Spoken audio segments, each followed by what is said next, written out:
Director എടുത്താണ്. Hi. അല്ല, see the film കണ്ടു കഴിഞ്ഞാൽ പറയത്തില്ല, ഫസ്റ്റ് ഫിലിം ആണെന്ന് പറയത്തില്ല.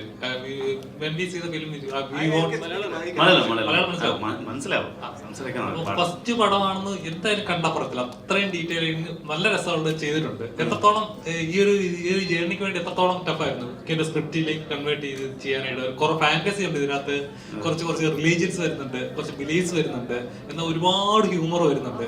എത്രത്തോളം ടഫായിരുന്നു ഇത്? അത് ഞാൻ തിയേറ്റർ ആർട്ടിസ്റ്റാണ്, തിയേറ്ററിൽ ഡ്രാമ ഡയറക്ടറാണ്. അവിടെ നമ്മുടെ മാംഗ്ലൂർ ബെൽറ്റിൽ അത് കുറേ കോമഡി ഡ്രാമ ചെയ്തിട്ടുണ്ട്. അതിൻ്റെ ഒരു എക്സ്പീരിയൻസ് ആണ് ഇതിലേക്ക് സ്ക്രിപ്റ്റിലേക്ക് വന്നത്. പിന്നെ ഒരു 6 years ജേർണി ഉണ്ടല്ലേ, അത് ഫ്രഷ് ആവുന്നേ ഉണ്ടായി സ്ക്രിപ്റ്റ്. എങ്ങനെയാണ് ഗുരുജിയിലേക്ക് ആ ക്യാരക്ടർ നമ്മള് സാറിന് നോക്കൊന്നൊക്കെ പക്ക വില്ലനായിട്ടായിരിക്കും നമ്മൾ കാണുന്നത്, അല്ലെങ്കിൽ പക്ക ഹീറോ മെറ്റീരിയൽ, ഇങ്ങനെ ഒരു ക്യാരക്ടറിലേക്ക് എങ്ങനെയാണ്? നമ്മൾ ഫസ്റ്റ് കണ്ടത് കോമഡിയൻ ആയിട്ട്, ഇത് ഒന്നുമട്ടേ കഥയല്ലേ. അതിൻ്റെ പിന്നാണ് ഒരു ഗരുഡഗമന, ശിവപാത്ര, അതിൻ്റെ പിന്നെ ഒരു വില്ലനായിട്ട് ഞങ്ങൾ നോക്കിയതല്ലേ. ഞങ്ങളെ മൈൻഡിൽ ഫസ്റ്റൊക്കെ ഇത് കോമഡിയനായിട്ട് നല്ല ഒരു ഹ്യൂമർ സെൻസ് ഉള്ള ആളല്ലേ. ഞാൻ ലക്കാണ്, എൻ്റെ പടത്തിൽ രാജ് സാർ അഭിനയിച്ചിട്ടുണ്ട്. അത് എൻ്റെ ഒരു ഇതാണ് ലക്കി. അല്ലെങ്കിൽ ഒരു ഫ്യൂണറലാണെങ്കിലും ദർ വിൽ ബി സംവൺ, ഇപ്പം എന്താ പാട് പീസ്, ഒരു കോമഡി പീസായിട്ട് ഒരാൾ കാണും, ബാക്കിയുള്ളവർക്ക് ഭയങ്കര ഫണ്ണായിരിക്കും. അപ്പോൾ ഇതിൽ അത് ബ്രില്യൻ്റ് ആയിട്ട് പ്ലേസ് ചെയ്തിട്ടുണ്ട്. അപ്പോൾ റിയൽ ലൈഫിൽ നിന്ന് അങ്ങനെ എന്തെങ്കിലും ഇൻസിഡൻറ്റ് ഉണ്ടോ, അല്ലെങ്കിൽ ഇൻസ്പയർഡ് ആയിട്ടാണോ എന്ന് ഷെയർ? ഇത് എല്ലാ ഫാമിലിയിലും ഒരു അളിയനുണ്ട്, ഇങ്ങനത്തെ അളിയൻ. അവന് ആക്ച്വലി ഫംഗ്ഷന് വന്നിട്ട് എല്ലാം നശിപ്പിച്ചിട്ടേ പോകും. അങ്ങനത്തെ ആൾക്കാരുണ്ട്. എൻ്റെ അമ്മയൊക്കെ പടം കാണുമ്പോൾ എൻ്റെ ഒരു റിലേറ്റീവിടെ പേര് പറയും, അയ്യോ അത് അവിടെ നിന്ന് വന്നോണ്ടേ. എല്ലാ ഫാമിലിയിലും ഉണ്ട്, അതാണ് റിലേറ്റീവ്. അപ്പോൾ കർണാടകത്തിൽ ഈ പടം ഇറങ്ങുമ്പോൾ, പ്ലീസ് ഇറങ്ങുമ്പോൾ എല്ലാവരും പറഞ്ഞു, അയ്യോ ആ അളിയൻ കന്നഡത്തിൽ ബാവ. ഓക്കെ, സോ എല്ലാവരും പറയും, അയ്യോ എത്ര ക്യൂട്ട് ക്യാരക്ടർ. അത് പടത്തിൽ മാത്രം, റിയൽ ലൈഫിൽ കണ്ടാൽ നമുക്ക് സഹിക്കാൻ പറ്റൂല. ഞാൻ തിയേറ്റർ വിസിറ്റ് പോകുമ്പോൾ അവിടെ ഒരു ആള് കിട്ടി. അവൻ തിയേറ്ററുടെ ഓണറുടെ അളിയനാണ്. അവന് തന്നെ അടിച്ചിട്ട് ഫിറ്റാണ് ആള്. വന്നിട്ട് അവന്റെ ഒരു റിക്വസ്റ്റ്, എനിക്ക് ഉമ്മ കൊടുത്തു, അതെല്ലാം ഓക്കെ, ഇങ്ങനെ പിടിച്ചു, ഇവർക്ക് ഇവിടെ ഒരു ഇത് കിട്ടി, അടി കിട്ടി, അതെല്ലാം ഓക്കെ. അതിങ്ങനെ ഇവർക്ക് കിട്ടി, അതൊക്കെ. ലാസ്റ്റ് റിക്വസ്റ്റ് ആണ്, സ്റ്റെപ്പിന്റെ മേലിലുണ്ട്, ഒരു 3ാമത്തെ ഫ്ലോറിന്റെ സ്റ്റെപ്പിന്റെ എഡ്ജില് ഞാൻ നിങ്ങളെ ലിഫ്റ്റ് ചെയ്യണം. എത്ര പറഞ്ഞാലും മനസ്സിലാവുന്നില്ല. അതാണ് അലിയന്റെ സ്പെഷ്യാലിറ്റി. ഇത് റെഫറൻസ് ഒന്നും വേണ്ട, എല്ലാ പ്ലേസിലും കിട്ടും. ഇങ്ങനെ ഒരു ബസ് സ്റ്റാൻഡിൽ ഒരു റൗണ്ട് ചുറ്റിയാലും ഒരു അലിയൻ ഉണ്ട് അവിടെ, അതുണ്ട്. പക്ഷേ അതെ, അതാണ് അവനക്ക് പേരില്ല. എന്താ വെച്ചാൽ അലിയനാണ്. അലിയൻ വന്നു.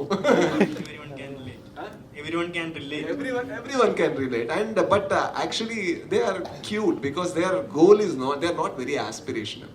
They want to drink and stay happy. That's all. Simple life. But it is very troublesome for others. That's all.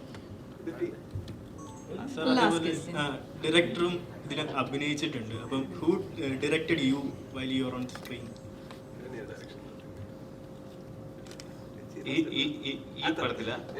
ഈ പടത്തില്ല കുറെ ആൾക്കാരുണ്ട്. നമ്മളെ അസോസിയേറ്റ് ടീം ഉണ്ടല്ലേ, അവർ എന്നെ ഡയറക്റ്റ് ചെയ്തിട്ടുണ്ട്. അതല്ലേ കറക്റ്റ് അല്ലേ? കുറേ ഉണ്ട് പറയാന്. ലാംഗ്വേജ് ഒരു ഘട്ടത്തില് ഈ സുലോചന തന്നെ പേടിക്കുന്ന ഒരു അവസ്ഥയാണല്ലോ. അതെ, അത് എത്രത്തോളം ടഫായിരുന്നു പെർഫോമൻസ്? അത് ഫസ്റ്റ് പാടല്ലേ, അത് ഉള്ളിലുണ്ട്, അത് പുറത്ത് കാണിച്ചാൽ മതി. ആ സ്റ്റൈലിൽ മാത്രമേ അത് വന്ന്. Thank you so much. പ്രൊഡ്യൂസറായിട്ട് തന്നെ പാർട്ടായി. പിന്നെ അതിനുശേഷം നമ്മുടെ ടീം ഡിസൈഡ് ചെയ്തു ഈ റോൾ ചെയ്യാൻ കുറച്ചും കൂടി ഇത് വേണു, ഈ റോള് എനിക്ക് ചെയ്യാൻ പറ്റുമോ എന്ന് ചോദിച്ചു. അപ്പൊ ഞാൻ പറഞ്ഞു നമ്മുടെ തന്നെ വേണം, സോ ചെയ്യുക. സോ അങ്ങനെ ചെയ്തു.